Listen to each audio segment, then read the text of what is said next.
أعوذ بالله من الشيطان الرجيم بسم الله الرحمن الرحيم الرحمن علم القرآن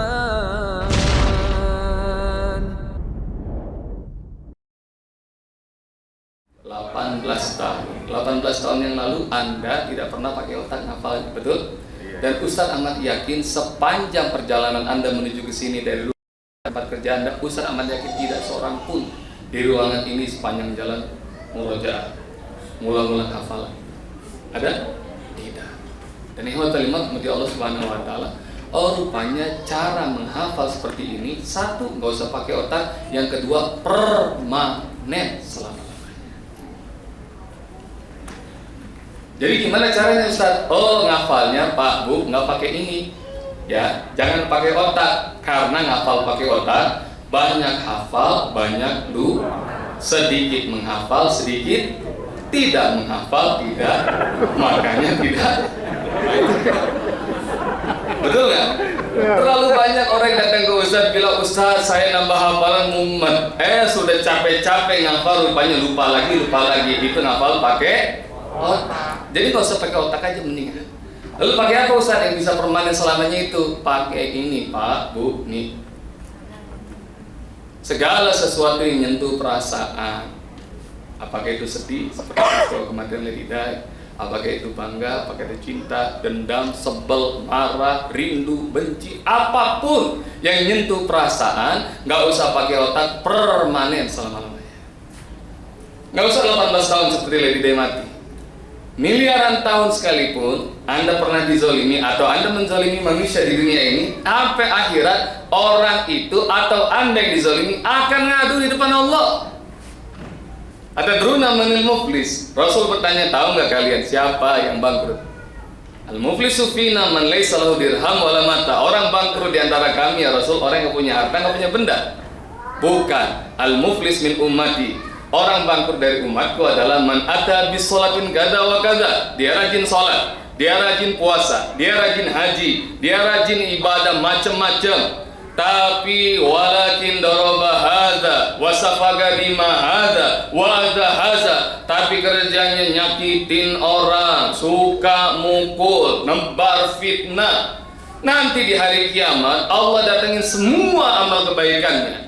Tapi orang-orang yang dizolimi, yang disakiti juga didatengin. Orang-orang itu nuntut, Pak, miliaran tahun masih hafal dia. Ya Allah, aku pernah disakiti. Maka semua kebaikannya diambil bagi kepada orang yang dizolimi. Wa idza faniyat hasanatu, kalau udah habis semua kebaikannya, dosa-dosa mereka pindahin ke dia. Maka segala sesuatu yang nyentuh perasaan permanen. Maka nggak usah pakai otak. Coba ngomong jujur. Siapa yang waktu Lady Di mati, siapa yang berangkat ke Paris? Ada? Lady Di matinya bagi Anda penting apa enggak? Dia itu besan Anda apa bukan? Tetangga, ipar, bukan. Matinya penting tidak? Enggak. Kalau kematian Lady Di bagi Anda nggak penting, Al-Quran bagi Anda penting apa enggak? Kok susah ngafalnya? Sementara yang gak penting itu diberi seng masuk. Ikhwas sekalian rahmati Allah, perhatikan. Rupanya 23 tahun Al-Quran Allah turunkan pada Rasulullah. Itu bukan hafalan. Siapa yang bilang Al-Quran itu dihafal? Tolong tunjukkan satu ayat saja dalam Al-Quran bahwa Al-Quran itu dihafal. Tidak. Kalau dihafal ikhwah, insya Allah di Indonesia ada pesantren yang bisa nyetak dalam 2 tahun hafal 30 juz. Ada nggak? 1 bulan pun ada pesantren di Indonesia 30 hari 30 juz. Tapi subhanallah, coba Anda ngomong jujur, kira-kira kalau Rasulullah 23 tahun sementara orang Indonesia ada yang 1 bulan bisa hafal Quran, kira-kira ngomong jujur, mana lebih pintar, Rasul atau orang Indonesia hafal Quran? Pasti Anda gak bakal tega ngomong Rasul kalah pintar sama orang Indonesia. Tapi Anda tanya, rahmati Allah, Allah turunkan itu 23 tahun bukan buat hafalan, tapi Allah sertakan dengan banyak kejadian-kejadian Dengan kejadian-kejadian seperti kejadian kematian Lady Di, Anda nggak perlu ke Paris, Anda nggak perlu dekat-dekat masuk terowongan, Anda nggak perlu tahu apa jenis mobilnya. Tapi Bapak Ibu sekalian rahmati Allah Subhanahu wa Ta'ala, Anda menikmati gambarnya, Anda baca beritanya, langsung nembus perasaan sedih dan seolah-olah semuanya terlihat di depan mata. Maka ikhwatal iman, para ulama membuat sebuah disiplin ilmu. Karena Al-Quran diturunkan banyak kejadian-kejadian, maka disiplin ilmu disebut asbabun. Anda baca asbabun nuzulnya, insya Allah Anda akan hadir di mana ayat itu diturunkan, dan saat itu permanen selama-lamanya. Itu mulai paham? Paham belum? Kalau paham sudah segini aja. Kalau kita ngapal Quran, mulai menghafal Quran siap? Ya, siap. Ini sampai jam berapa kita? Ya sekali rahmati Allah. Oke, kita mulai ngapal Quran, siap ya? Ngapal Quran sama Ustaz syaratnya 2. Berapa? 2. Yang keras 1. Bukan, itu belum itu. Itu tadi 1 itu suara lantang. Apa? Suara lantang. Boleh dicatat supaya nggak lupa. 1 apa? Suara lantang. Yang kedua isyarat tangan. Apa? Isyarat tangan. 1. 2. Insya Allah dengan 2 cara ini, insya Allah Anda akan hafal secara permanen dan nggak usah pakai otak. Oke? Sekarang ngaku dulu. Jangan malu-malu. Siapa yang belum lancar baca Al-Quran, makhraj tajwid masih berantakan, itu kan? Ustaz mau mengukur nih, nanti habis acara ini kira-kira sudah lancar apa belum? Ini ibu semuanya sudah lancar ya? Oke, turun. Siapa yang nggak ngerti bahasa Arab, bahasa Al-Quran? Oh, lebih banyak. Oke, turun. Siapa yang belum hafal surat Ar-Rahman? Oke, makin banyak ya. Mulai mengkhawatirkan. Yang belum hafal Ar-Rahman berikut artinya, oh semuanya, masya Allah. Rupanya dalam kondisi letih kayak begini, dalam jadwal yang banyak begini, Ustaz baru mengerti ini. Malam ini hikmah Allah hadirkan Ustaz ke sini. Rupanya salah satu hikmahnya adalah untuk menyelamatkan domba-domba yang tersesat. Oke, hadirin Allah Subhanahu wa Ta'ala, ngapal Quran sama Ustaz, berapa syaratnya? 2. 1 apa? Suara lantang. Buat apa Ustaz suara lantang? Supaya gini, seperti Jibril ajarkan kepada Rasulullah, nggak pakai tulisan, nggak pakai bacaan. Jibril bacakan, Rasul ikuti. Jadi Ustaz bisa dengar, Anda sudah pasti belum ikuti bacaan. Paham itu? Jadi kita pengen ngapal Qurannya ngikut cara Rasul belajar sama Jibril, seperti Rasul ajarkan kepada para sahabat. Betul? Oke. Terus yang kedua, yang rahmati Allah, buat apa isyarat tangan Ustaz? Isyarat tangan ini insya Allah akan membuat Anda langsung bisa mengerti jutaan bahasa dunia. Jadi dengan isyarat tangan ini. Jadi rahmati Allah, ini si pusat karena sudah bertahun-tahun Allah izinkan bimbing jemaah haji dan umroh. Ustaz ngelihat lebih dari 90% jemaah haji kita nggak ngerti bahasa Arab, betul nggak kira-kira? Tapi mereka berangkat nggak ngerti bahasa Arab, pulang haji langsung ngerti itu. Haji, khamsariyah. Paham itu? Rupanya dengan isyarat tangan orang akan ngerti seluruh bahasa dunia, betul kan? Makanya rahmati Allah Subhanahu wa Ta'ala, nggak cuma di sini doang, nggak cuma di Saudi, enggak. Anda tolong bantu Ustaz. Di Hong Kong ada TKW kita 180.000 orang lebih. Dan Anda tahu, coba bantu Ustaz, kira-kira Hong Kong tuh bahasanya bahasa apa? Mandarin bukan, bahasa apa? Bukan. Bahasa Kanton, Bu Pak, Kantonis. Anda cari kursus di Jakarta Kantonis, susah nyarinya. Kalau ada pun mahal. Jadi boro-boro mereka itu didiklat, di training, diajarin bahasa. Enggak, pokoknya kirim. Dan ikhwatul rahmati Allah Subhanahu wa Ta'ala, ceburin tuh bahasa, ceburin. Kira-kira itu majikannya hari pertama sampai sebulan pertama, kira-kira bahasanya gimana coba? Begini, pakai bahasa tangan. Dan rupanya ikhwatul iman, lihat bahasa tangan itu akan membuat orang bisa ngerti jutaan bahasa dunia. Oke, sepakat? Terus yang kedua, ikhwatul iman rahmati Allah, nih tangan ini bisa nyimpen memori sampai ribuan tahun, jutaan tahun, miliaran tahun. Dalil mana Ustaz? Nih dalilnya nih, surat apa ya? Bismillahirrahmanirrahim. Al-yawma nakhtimu ala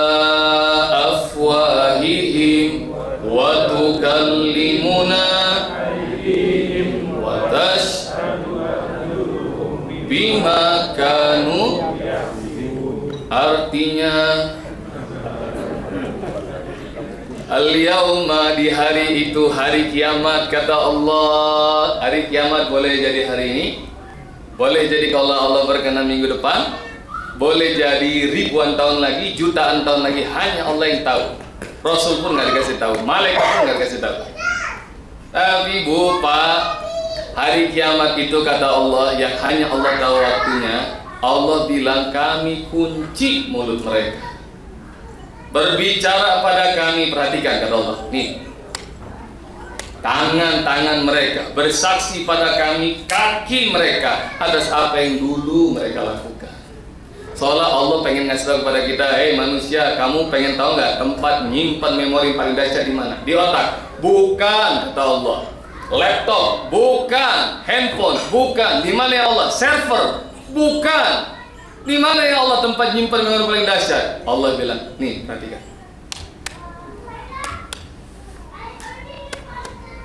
Baru sekarang kan? Dan rupanya ini bisa nyimpan memori nggak cuma sampai hari kiamat, sampai Anda masuk surga atau masuk neraka, ini masih bisa bersaksi. Maka ikhwatal iman rahmati Allah, udah mulai ngerti kan? Maka syarat ngapal Quran sama Ustaz berapa? Berapa? 1, 2. Oke, dengan 2 cara tadi, insya Allah Anda akan hafal permanen tanpa perlu pakai otak. Setuju ya? Kalau Ustaz ngomong gini, menghafal Al-Quran, Anda jawab dengan suara lantang, tangannya tinggi ke udara, bilang ini, mudah. Bisa nggak kira-kira? Yang keras ya. Coba, menghafal Al-Quran. Mudah. Ini kurang semangat. Ini udah makan malam tuh. Menghafal Al-Quran. Mudah. Lepas lagi suaranya, lebih kencang lagi. Menghafal Al-Quran. Mudah. Ibu-ibu belum kedengaran. Menghafal Al-Quran. Mudah. Oke. Sekarang kita akan buktikan dengan cara ini Anda akan hafal secara permanen. Siap ya? Buktinya apa Ustaz? Gini. Pernah tahu lagu ini nggak? Lagu anak-anak, topi saya bunda. Tahu? Gerakan tangannya tahu? Kita nyanyi bareng-bareng dengan suara lantang. Siap? Isyarat tangannya tahu? Topi saya bunda. Setuju? Pokoknya 2 syarat tadi harus Anda praktekkan. Kalau Anda males-malesan nyanyi dan gerakan tangan, Ustadz juga males ngajarin ngapal Quran. Setuju kira-kira? Yang keras ya? Oke, 1, 2, 3. Topi saya bunda. Lebih keras. Bunda, topi saya. Kalau tidak bunda,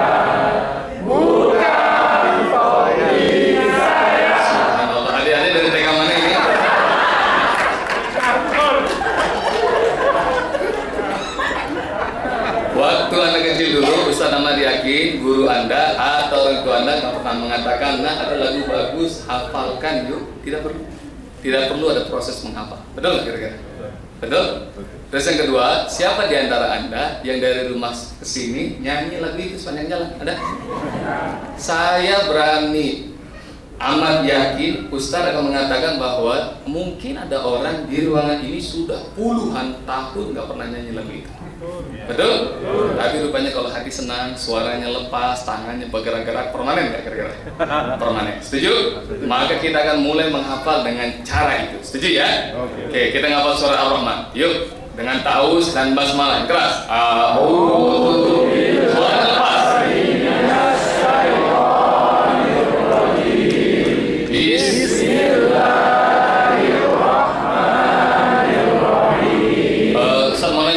Al-Quran diturunkan oleh Allah lewat Jibril kepada Rasulullah secara urut atau secara acak? Secara acak. Kalau begitu surat Ar-Rahman secara acak-acak, supaya pakai otak biar buyang ya. Jadi Anda jangan coba-coba pakai otak. Setuju ya? Dengerin Ustaz dan ikuti suaranya. Wassamaa, yang keras. Wassamaa. Suaranya lepas. Wassamaa, yang keras. Wassamaa. Pegang langit. Dan langit. Wassamaa, dan langit. Pegang. Wassamaa, dan langit. Rafa'aha. Rafa'a pakai ain. A ya. Rafa'aha. Ayo. Rafa'aha. Allah meninggikannya, angkat. Allah meninggikannya. Wa wada'a, dan Allah letakkan, al-mizan, timbangan. Bu, Pak, timbangan tuh begini, yang lempeng. Kalau begini pi namanya apa? Ya, al-mizan gini ya. Lihat itu Ustaz. Was-samaa'a rafa'aha. Ikuti. Was-samaa'a rafa'aha. Was-samaa'a rafa'aha. Yang keras. Wa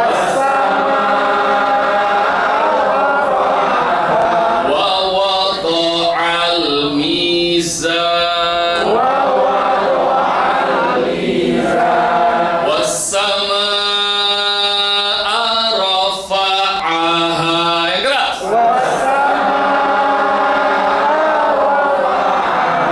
Wa wada'al mizan. Sekarang Ustaz sambung. Was-samaa'a rafa'aha wa wada'al mizan. Ayo.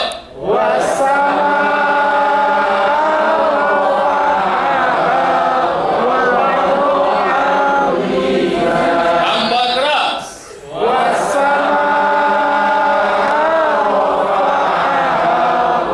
wada'al mizan. Paling keras. Wa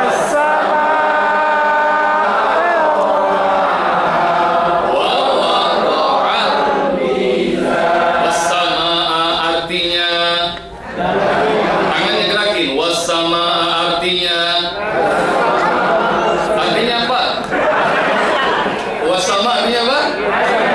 Rafa'aha, meninggikannya. Wa wada'a, dan meletakkan. Al-mizan, ya, hanya dalam hitungan menit Anda hafal satu ayat berikut makna, makhraj dan tajwid. Takbir, Allahu Akbar.